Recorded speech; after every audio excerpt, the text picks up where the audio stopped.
After the center of the art world settled into New York from Paris, the art press entirely ignored what was going on in most of the country, which is that most artists were painting realistically and representationally. And the magazines in New York, which is where the art press was centered, were publishing articles almost entirely about work taking place within maybe a 10-mile radius. And those magazines, like Art in America, Art News, Art Forum, all should have been called Art in Manhattan, because that's exactly what they were about. And even then, they were only about work that was being done in Soho and delivered to 57th Street.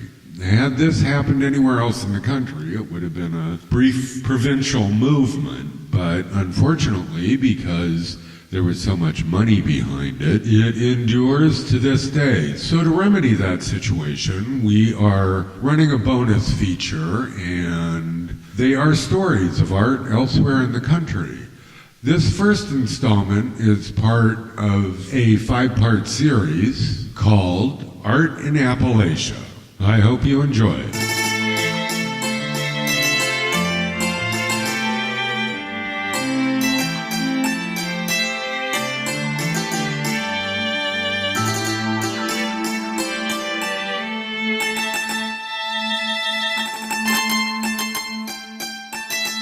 So Clem and I are sitting there minding our own business, drinking our Coca-Colas, and thinking about getting out the whiskey and beer, because it's noon and we haven't had lunch yet.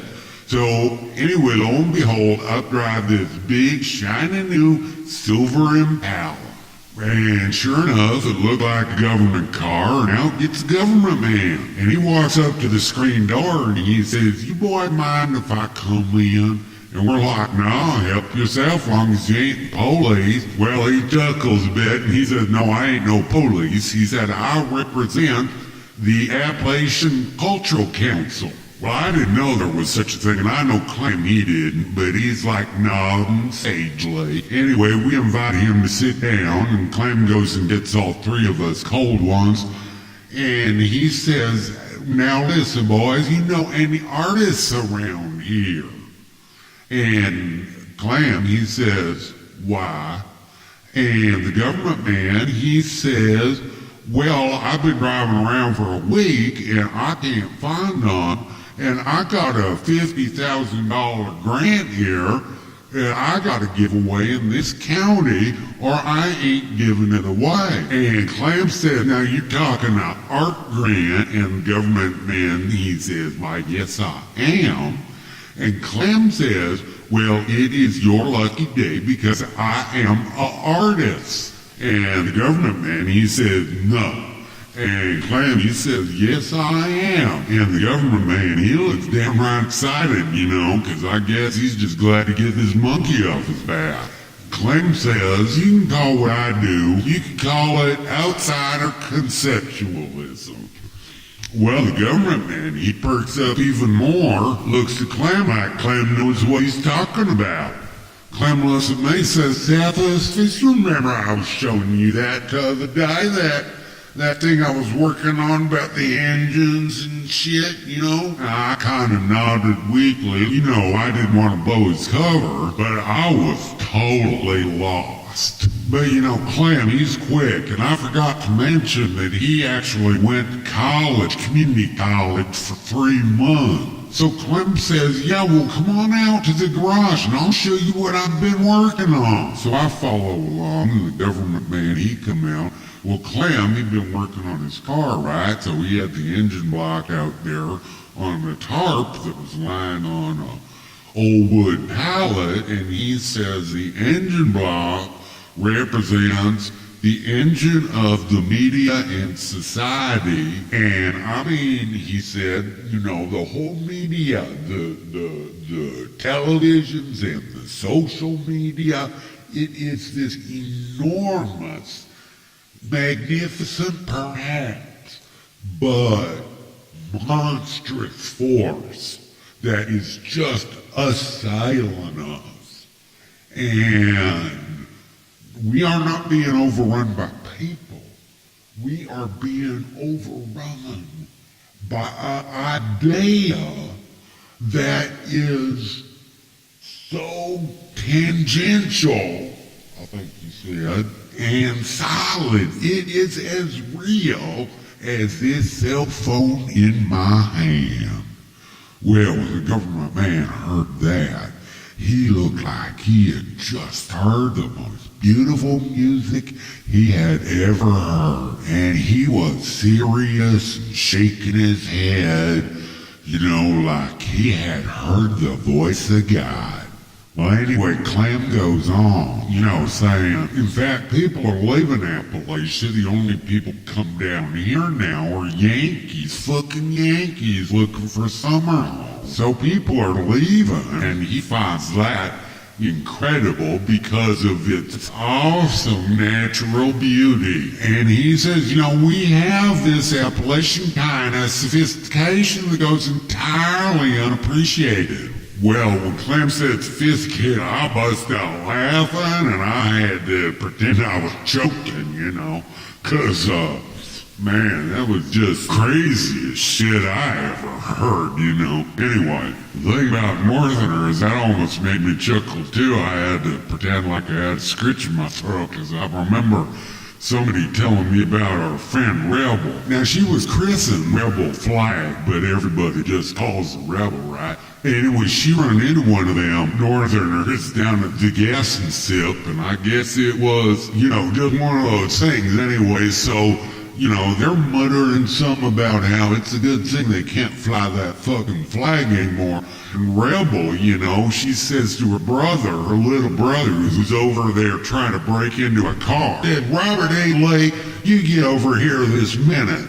And when they hear Robert E. Lee, they start laughing, and she walked over and she whipped out her jackknife and, said, hey, that flag, we can fly it, and we do fly it. And then she demonstrated the superiority of the South with her jackknife on the hood of their black Mercedes-Benz. And she said, we damn near won that fucking war, and what if we had, huh? And he said, why are you Southerners always thinking that you could have won? And he almost met the business end that jackknife in his stomach, but he was surprisingly quick for someone as chubby as he was. Anyway, I'm getting off topic, as Clem would say. Well, anyway, he's saying, we got no place to show these. We got no community art center down here. And the government man, he kind of laughs and he says, son, these are too good for no community art center, right? We gotta get you to the big city. And Clem, he's taken a bit by surprise himself, and I could see that glitter in his eye, like he's starting to think already, maybe I is an artist, right? So anyway, the government man, we all walk back outside. The government man, he says, I'm very excited, and I will, in all probability, be back tomorrow. He takes Clem's phone number, takes down the address, and he drives off in his big old Impala. Well, the next day come back, and he gave Clem right then and there a check for $50,000. And Clem was the recipient of the Appalachian Artistic Frontiers Grant for new and exciting art. Well, the government man, he gave Clem a big hug and said, he had not been this excited, and he couldn't remember how long, and he just thought Clem was the greatest thing since sliced bread, and he would be in touch. Now, I don't know who the fuck set up that grant or where they got the money, because there really ain't no artists around here. There's people who knit and shit and make coffee tables out of old stumps, But anyway, so Clem, he told me later that he had read while he was at community college, he'd read 2 issues of Art Forum, which he said was just bullshit, but people were always trying to suss out what it meant and stuff. And I said, well, what does it mean? He said, it don't mean nothing. He said, it's just fucking words, but you use them right and clever and in the right place in the right time, and people think you're intellectual. A week later, they send a Learjet down over to New Haswell, we live over Cumberland Gap way. We actually live like, well, they call it a park. I don't even think people around here know when they made it a park, but, doesn't matter. Anyway, so they sent him a Learjet down to New Caswell, and anyway, he spent the night before with his Emery, his girlfriend, and I know Emery means brave, right? It's got a real meaning, but I also know that her mother named her after the board, right? But anyway, so Emery come, and I come back down to New Caswell to see him off out on the tarmac, just a little dinky airport. So Emery's like yelling at him, he didn't want to take with it. Well, he can't, he probably could have. Shit, they would have let him do any fucking thing and paid for it with a smile. But he said he couldn't, and, I don't know, wasn't real happy, and so she's like in her pink fuzzy slippers and her panties and a tank top that didn't cover her midriff, that she woke up in, following him out across the tarmac to the Learjet, yelling at him and hitting him in the head and the arm the entire way. I didn't even get a chance to say goodbye to him.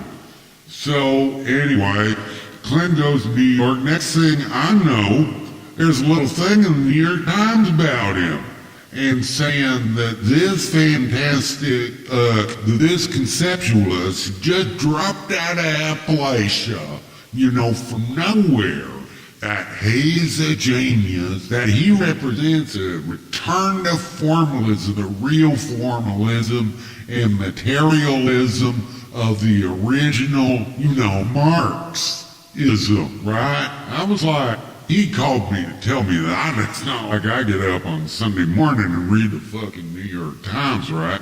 Because I don't. But I did this Sunday, and it was just a little thing, in like the back of the art section. But I was like, man, this guy's, clam fuck, right?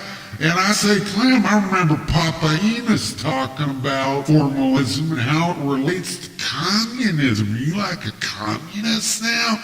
He's like, fuck no, man. These guys they think they're fucking communists and they think they like Marx, but, they forget that the previous generation of modernists were like the highest paid artists in history, right? They were fucking communists.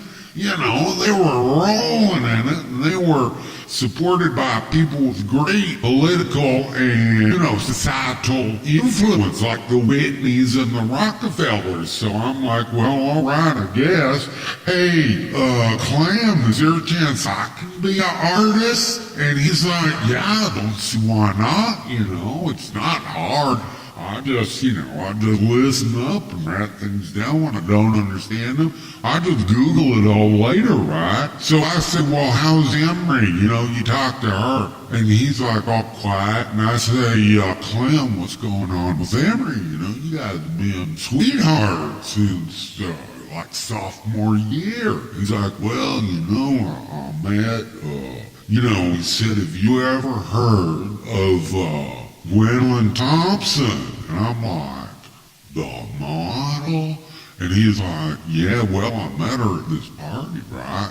And someone introduced me as like the new leader of the real formalism, and she was just like all over me. I was like, Gwen Thompson was all over him? And he's like, man, you got no idea what it's like up here, man. You come up here with a hick accent, but they telling you intellectual?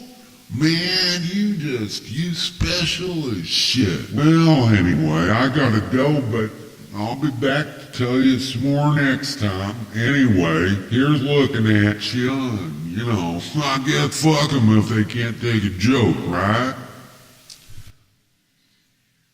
I'm Doug Farron. I'm Edgar Gerens. And this has been Too Real, recorded in New York City and in the Barebone Studio in the Frankfurt neighborhood of Philadelphia. All material, copyright Doug Farron and Edgar Gerens. Except music, copyright Doug Farron. All material, copyright 2019. Thanks very much for joining us, and we will see you again next week. This has been a production of Doug TV International.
A production of Doug TV International.